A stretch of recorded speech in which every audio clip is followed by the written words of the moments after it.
বিশিষ্ট ক্ৰীড়া সংগঠক এম আলী আহমেদক GDSA বঁটা প্ৰদান। এই বঁটাত আছে 50,000 নগদ ধনৰ লগতে বিভিন্ন সামগ্ৰী।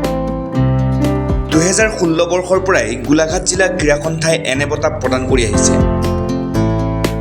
গোলাঘাট জিলা ক্ৰীড়া সন্থাই গোলাঘাট ষ্টেডিয়ামত 18 ফেব্ৰুৱাৰীত দেওবাৰে আয়োজন কৰা এক গাম্ভীৰ্যপূৰ্ণ অনুষ্ঠানত 23-24 বৰ্ষৰ গোলাঘাট জিলা ক্ৰীড়া সন্থা চমুকৈ GDSA বঁটা প্ৰদান কৰে। এইবাৰৰ এই সন্মানজনক বঁটা প্ৰদান কৰা হয় এসময়ৰ বিশিষ্ট ক্ৰীড়া সংগঠক গোলাঘাটৰ এল আলী আহমেদ ওৰফে মিজুবুদ্দিন আহমেদ। উল্লেখ্য যে এই বঁটাত আছে 50,000 নগদ ধনৰ লগতে প্ৰশস্তি পত্ৰ, ফুলাম গামোচা, সফুৰা, চেলেং চাদৰ, জাপি আৰু বিভিন্ন উপহাৰ। ক্ৰীড়াৰ ক্ষেত্ৰত উল্লেখনীয় অৱদান আগবঢ়োৱা ক্ৰীড়াবিদ তথা সংগঠক 2016 বৰ্ষৰ পৰাই গোলাঘাট জিলা ক্ৰীড়া সন্থাই এই বঁটা প্ৰদান কৰি আহিছে। বঁটা প্ৰদান অনুষ্ঠানৰ আৰম্ভণিতে ক্ৰীড়া সন্থাৰ সাধাৰণ সম্পাদক সঞ্জীৱ সন্দিকৈয়ে বঁটাপ্ৰাপকগৰাকীৰ কৰ্মশৈলীৰ লগতে জীৱনৰ ওপৰতো আলোকপাত কৰে। বঁটা প্ৰদান কৰে ক্ৰীড়া সন্থাৰ সভাপতি ডাক্তৰ অজিত বৰুৱা, উপসভাপতি দীনেশ গগৈ, ডাক্তৰ নিপেন বৰুৱা, যতীন বৰা, পৰীক্ষিত দত্ত, অসম ভলীবল সন্থাৰ সম্পাদক প্ৰকাশ বৰা, গোলাঘাট ৰেফাৰী বৰ্ডৰ সভাপতি থানেশ্বৰ বৰা, ক্ৰীড়া সন্থাৰ অন্তৰ্গত সকলো বিভাগৰ খেলুৱৈ আৰু সম্পাদক। ক্ৰীড়া সন্থাৰ অন্তৰ্গত সকলো বিভাগৰ খেলুৱৈ আৰু সম্পাদক, বিভিন্ন ক্ৰীড়া সংগঠন আদিয়ে। সম্বৰ্ধনা গ্ৰহণ কৰি দিয়া ভাষণত বঁটাপ্ৰাপকগৰাকীয়ে নিজৰ অনুভৱ ব্যক্ত কৰাৰ লগতে সকলোকে ধন্যবাদ জ্ঞাপন কৰে। গোলাঘাট ক্ৰীড়া সন্থাৰ সাধাৰণ সম্পাদক সঞ্জীৱ সন্দিকৈয়ে অনুষ্ঠানটোৰ বিষয়ে এনেদৰে কয়। বিশিষ্ট অতিথিসকল, আজি আমাৰ বাবে এক পৰম আনন্দৰ কথা যে আজি আমাৰ এজন ক্ৰীড়া সংগঠক প্ৰচাৰ বিমুখ এম আলী আহমেদ ডাঙৰীয়াক আজি আমি গোলাঘাট জিলা ক্ৰীড়া সন্থাৰ সৰ্বোচ্চ সন্মান প্ৰদান কৰিবলৈ সুবিধা লাভ কৰিছোঁ।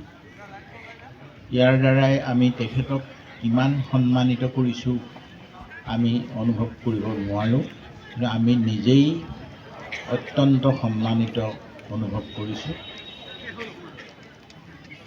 আলী আহমেদ ডাঙৰীয়া গোলাঘাটত চাকৰি কৰিবলৈ আহি গোলাঘাটৰ প্ৰেমত পৰি এই ক্ৰীড়াৰ জগতখনৰ লগত এনেধৰণে জড়িত হৈ পৰিল যে তেখেতে নিজে চিৰকুমাৰ হৈ কটাই দিলে। আজি গোলাঘাটৰ ক্ৰীড়াৰ ক্ষেত্ৰখনক যিসকল ব্যক্তিয়ে ভেটিটো গঢ়ি তুলিছিল তাৰ অন্যতম আছিল এম আলী আহমেদ ডাঙৰীয়া।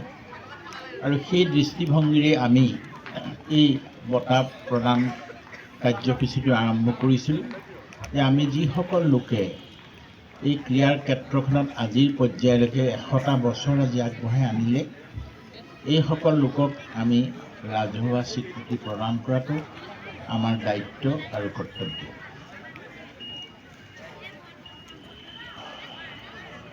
এম আলী আহমেদ ডাঙৰীয়া যে নাম মজিবুদ্দিন আলী আহমেদ বোধকৰো আজি বহুতেই প্ৰথমবাৰৰ কাৰণে জানিছে।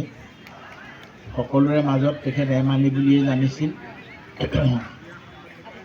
আৰু বহুতে এইটো নাজানিছিল যে তেখেত গড়কাপ্তানি বিভাগৰ অভিযন্তা হিচাপে চাকৰি কৰিছিল, সেই কথা বহুতে নাজানিছিল। মই যেতিয়া প্ৰথম তেখেতক সদায় খেলৰ লগতে জড়িত হৈ থকা দেখিছিলোঁ, মেডিকেল কলেজত পঢ়িবলৈ গৈ ইয়ালৈ অহাৰ পিছত দেখিছিলোঁ যে তেখেতৰ তত্বাৱধানত টেবুল টেনিছৰ প্ৰশিক্ষণ দুৰন্ত গতিত আগবাঢ়িছিল। মই তেখেতক আচলতে এজন প্ৰশিক্ষক বুলিয়ে ভাবিছিলোঁ, তেখেত যে এটা বিভাগৰ চাকৰিয়াল সেইটো জনাই নাছিলোঁ।